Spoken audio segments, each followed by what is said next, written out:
Welcome back to the Robes Away channel. I'm your host Mark and welcome to your Taking a Test Drive Thursday. Today is a special one for me personally. It is from the brand of Nishane and this is Afrika Olifant, the best of the brand hands down. I'm staking my reputation on it. Not the easiest one to love from the brand, I'm not saying that, but definitely deserving of more love. And I know that Hasavat Annie is part of the Free Bottle Brigade, so they got a lot of love within the community. It's not fair. They should have sent this out to influencers. Now, granted, it's not for everybody, but Nishane, and this release was before the Free Bottle Brigade came out, so it never got that free press that Annie or Hasavat and some of the newer releases from the brand got, which is a shame.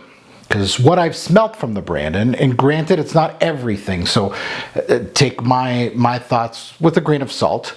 I've smelt a lot of them, but I'm going to be bold here and state that this is the best of the brand by a long shot. That's what I'm saying, a long shot. Now, it was my first Nishane purchase, granted. It was a blind buy, as usual. It was a big home run. Blind buys, especially looking at a note breakdown, first from the brand, these are things that are calculated purchases for me. Like I'm trying my best. I'm looking at the nose. I'm trying to look at the brand, the quality, certain notes that they utilize, some that they may be stronger with, and things like that throughout reviews and people that I know. And you do a blind buy.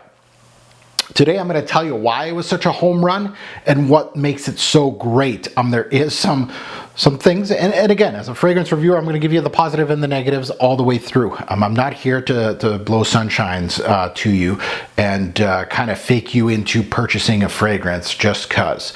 This is built for certain types of people. Now, before we get into under the hood, I did want to thank our sponsor of the day, FragranceX.com, for a bottle of this. You can get Nishane products on their website. Check out Fragrance X. Support me by utilizing my coupon code, which is my YouTube handle, RobesAwait. You put that in their coupon section, you get 15% off of your purchase. And this, and taking the time to actually review this, I know this is not going to get a lot of hits. It's not going to get a lot of views. If this cracks 500 views on my channel, that is going to be an accomplishment for me. If I can get at least one person to be interested in this throughout this review, I win. I'm not here for numbers. I'm here to help you out on your journey and let you know throughout my journey what I've discovered. So let's go under the hood. Let's take a look at some stats on Afrika Olifant. Release date was back in 2015. Nose, Jorge Lee, 20 Nishanes to his name. I'm not sure, but I'm pretty sure he's the in-house perfumier for them. He has done other for other brands, but he's done the Hype Beast, Hasavat, Fan Your Flames, also an excellent release from them, which I actually own. Major notes to my nose. This one is, you want the big headline, right? Civet Castorium. No, they are a piece of the puzzle, but when I say the major notes to me, the ones that make, sometimes they're the biggest building blocks or the biggest impact. Here I'm going to say the building blocks. This thing is run through leather. It's a leather-based scent for me, and again, it shares a lot of the spotlight. So, but the leather's central. The oud in the back end of this release kind of goes hand in hand to be the central part of this release, and then the incense, which comes in at the forefront and builds with the leather to meet the oud in the back end. So that's your skeleton of Nishane's Afrika Olifant, but they have things like myrrh, labdanum, among others, and the resins are the ones that really don't get the shine in this release. A lot of people talk about the leather, obviously the Animalics in this release, but the resins are just as good in this release. So let's get to sniffing. Now, before we get into the meat and potatoes of this fragrance review, from the get-go, I wanted to let you know that this bottle presentation went through a few transformations throughout its years. This one right here that I have is the second oldest version. I believe there was a version before this that had the notes on the side here. And but I do have the rounded silver cap with the silver touches. Don't worry if your bottle, the new one, doesn't look the same. I'm just old. That's all it is. I'm an old frag head, and I review fragrances that I bought years ago.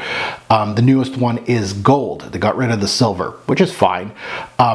Now, if you look at the note breakdown of this one, it looks daunting. Like, anybody that's new to this is going to be like kind of scared of this one. Ambergris, civet, castoreum, oud, incense, myrrh, leather. A lot of my favorites wrapped into one. It was the reason, the note breakdown was the reason. It wasn't the strength of the popularity of Nishane or anything like that. It really was the note breakdown that sold me. It really did.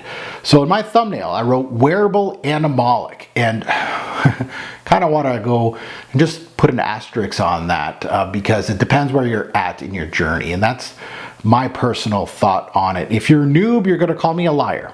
You're gonna be like, what was he talking about? If you have experience like I do, you'll co-sign what I wrote on the thumbnail, because it really draws that line. It really is closer to a heavy animalic fragrance, leathery scent, than a tamer one. But it really draws that line, and it really makes a frag head like me smile. I absolutely love what they did on here. So it is my scent of the day today, but let's remind me of the introduction of this scent and why is this the best from Nishane in my personal opinion. Well,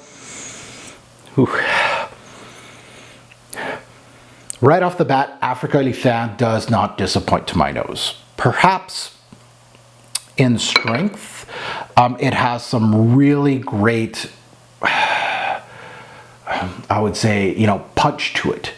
But right off the bat, it doesn't remind me of a cuir by Mona Ziorio or a leather oud by Ziar. Now, I'm talking about the old school leather oud, by the way, and the really old school, of course, cuir by Mona Ziorio's cuir and leather oud by Ziar. If you don't know, those are my leather animalics, my 1-2 punch. You can't go wrong. One uses castoreum, the other one uses civet. Both use leather. Those animalics can give out a leathery touch, especially castoreum. And those two are assaults to your nose. They hit you with a baseball bat over the head on first spray with animalics and leather. They do. That's why I love them so much. They are daring, they're bold, they're huge off the bat. Now, this one I'd say is the little brother of those two. Still daring, still packs a punch, but really restrains the baseball swing. So if I'm going to use baseball terms, I'm going to use them correctly here. Leather oud and cuir are home runs as far as power goes, like as far as you're going to hit your nose right off the bat. This one is more like a really good infield triple. So you made it to third base, but you didn't go home. This is the type of power you're getting out of this one. It's right at the cusp of getting there as far as power goes, especially in the animalic side. I think the animalics mostly are a really big piece of the puzzle in this release. However, they're not. It feels like they tried to restrain them a bit. So where do I start with this release? The backbone of the scent, that's where you got to start with this one. And the backbone to me is the leather in this release. This is the thing that is your main frame for this fragrance. The leather is joined by several secondary notes, and big bold secondary notes, not little guys, but the leather note is simply fantastic here. It has some bite, it has some smoke. Now the smoke can come from several of these notes. Like, I don't know where the smoke's coming from, but we'll say this thing has some smokiness. We'll say it's from the incense, but we could also say it's from the leather. But it also has like a smooth suede-like feel too during the fragrance. An excellent leather note in this release. So if you do like your leathers, this is the main frame of Nishane's Afrika Olifant.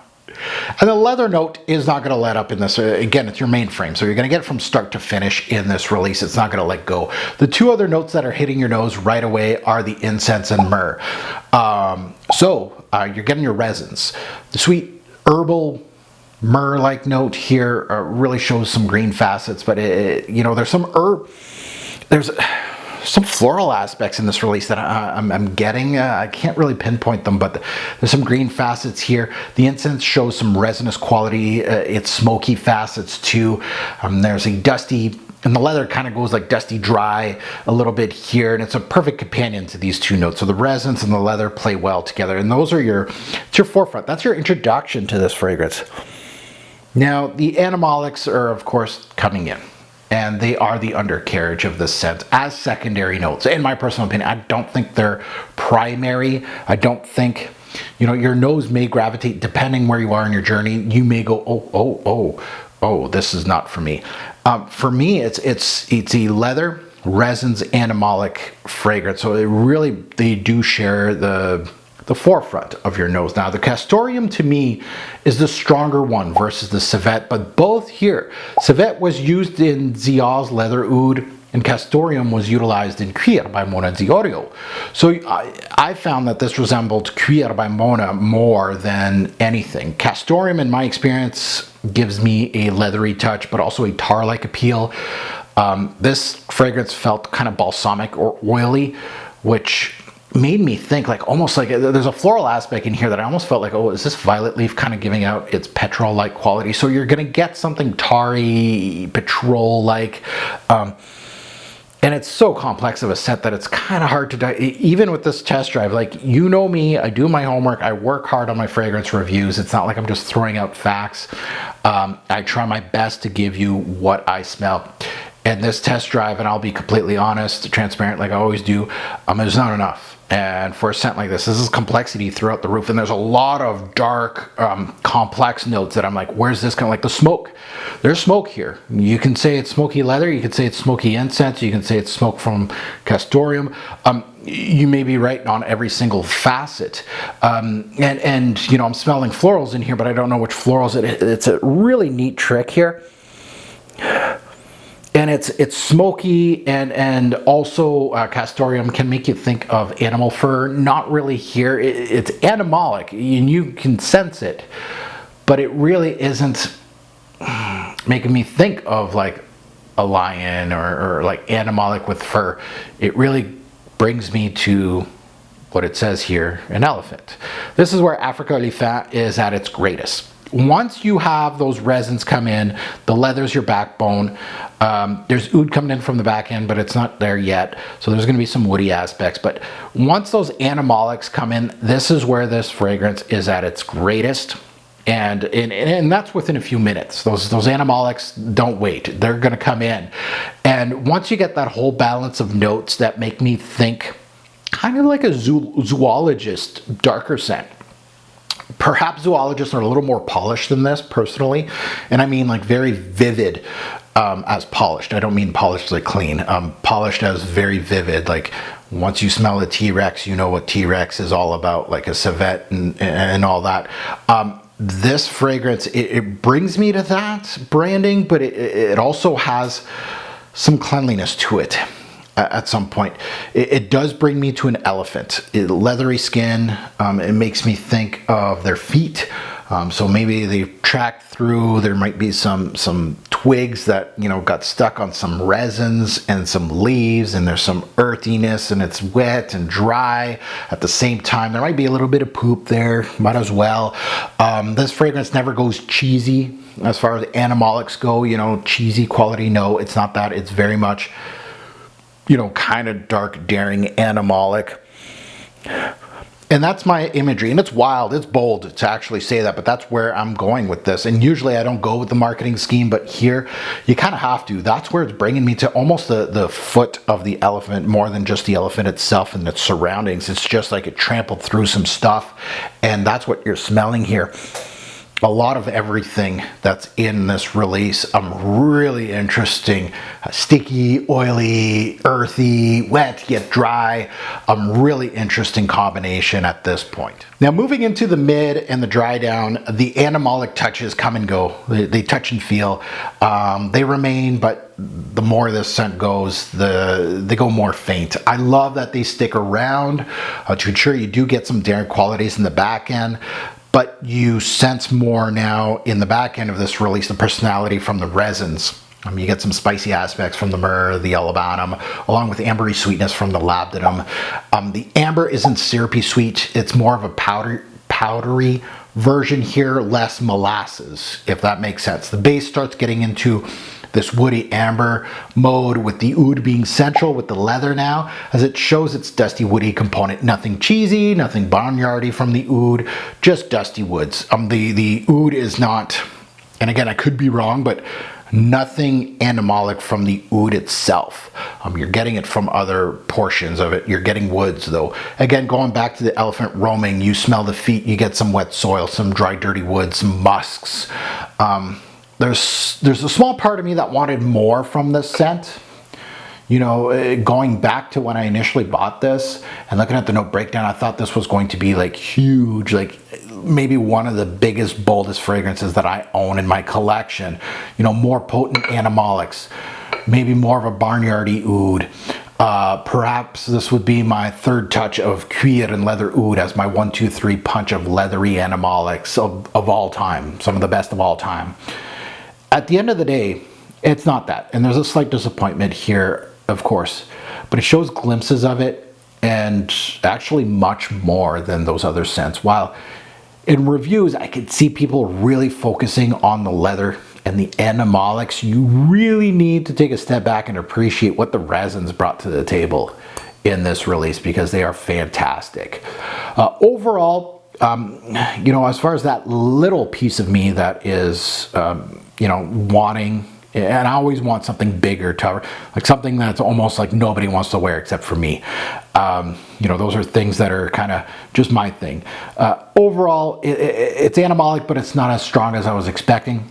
It is strong in performance. We're going to get into that, but it's well produced, but it isn't an overdose of animalics here. It's smooth for an animalic lover, if that makes all kinds of sense. Like, it's still bold for like 80% of the people looking here, and it does have to go with, you know, I'm calling it smooth, but with a little asterisk beside it, depending on where you're at in your journey. So let's get into seasons, day-night versatility, performance. Seasons, fall and winter. This is dark. I'm sure you could pull it off actually overcast on a spring night. Something like that would be perfect. Day or night, I feel like this is more of a nighttime scent, but again, you can wear it casually during the day. You know, if this is like your little, this is your little thing that you want to wear just for yourself, I could see that. Versatility below average. Tons of restrictions here depending on what you do, but really is a fragrance that is big and bold. So you got to be careful when and where you're going to wear it. You may offend some people. You may. Performance. Performance, again, I was calling this smooth and not as daring, and I do want to say that as far as performance goes, that's not what I'm talking about. As far as performance goes, it's excellent. It just didn't have that kablow, hitch in the face, this is crazy. It has that, but it doesn't at the same time. So performance, longevity is 12 plus hours, any given time. Projections, beast. The scent trail on this one is absolutely out of this world, and through this testing, I have discovered that. The scent trail on this thing is crazy. People will smell you from far, far away. Really be careful with that as far as performance goes. But yeah, once you wear this during the day like I am now, I'm stuck with it for today. And that's it. Great performance. My final thoughts on Afrika Olifant are this. You know, this is the first test drive this year in 2023, and I've done a lot this year, is probably the one I felt rushed on. And I don't like shooting videos that I get it rushed on, but I gotta continue to move forward and continue to publish content. There's a little part of me that was like, no, I don't want to publish this. I need more time with this. But again, at the end of the day, I'm looking and I'm like, this is just a test drive. It's not the full-fledged review. I feel like I'm cutting you short, but again, you're not paying me to review this fragrance. So I gotta keep that in mind. But I don't feel very complete in this test drive. A lot of the test drive, and I mean like 98% of the test drives that I did this year, I knew the scent like the back of my hand. I'm like, there's nothing really much else for me to discover. I know this fragrance. I know what the moving parts are. I'm very confident that once I get to the fragrance review of those reviews, not much is going to change, if anything. This is maybe an ode to Nishane, to the scent, how great this fragrance is and how complex this fragrance is that I'm feeling today while shooting this is it's a little incomplete. And that's maybe, something good. So my final thoughts are, it's a great balance of Animalic's resins, oud, wood, that is powerful but remains softened. It seemed like a big, bold, crazy fragrance when I first purchased this, but honestly, if you're used to the big, bold Animalics like I am, I'm not saying that this is tame, but it does have its smoothness to it compared to many, but still strong enough and entertaining enough for a nose like me. This is one of those that I'm not going to get, I prize this release. It's a hard one to beat, in my opinion, as the best of the brand. I don't think Nishane has anything better than this. We'll see. I challenge them. We'll see. But I'm going to continue searching as I always do. But to me, at this point, from what I've tested, this is the best of the brand, hands down. It is a stellar release. It is going to be a release that is going to be peppered in the future. As long as I do this, it may show up in top 20 list for me, like fall, winter, things like that. Seasonal list, yeah, of course, it's one of the best of the brand. So it's always going to be a contender, I feel, with what I'm getting out of this release. It really renewed my love to, funny enough, and when I do fragrance reviews like this, you got a real fragrance reviewer here, a person that really loves fragrances. Just smelling the Animalics for the first time on finally doing the test drive for this, I was looking forward to it, but it really renewed my love of Animalics, that I went back and I want to wear my leather oud, sometime this week. And I do want to revisit my Criada by Monadiorio, because those two were the big pillars of Animalic leathers in my journey. Still are huge pillars, some of the best in the game. So again, thank you to Nishane for this release. Awesome. And I know it's one of their early releases, so I'm happy that I have a bottle of this and I absolutely love it. But now I'm done, sadly, with Afrika Olifant as far as this test drive. It's time for you to hit us up in the comments below. What do you think of this fragrance? Have you smelt it? It's one of those that really doesn't get the press it should. I'm looking forward to reading any comments on this release, good or bad. You don't have to agree with me. You can tell me that you get different things. I encourage that. I want people to say, no, Mark, the civet was stronger than the castoreum, and this is the reasons why. Love that. Anyway, a great pour fragrance will make a lasting impression. Choose your scent wisely. Thanks for watching, YouTube. Have a good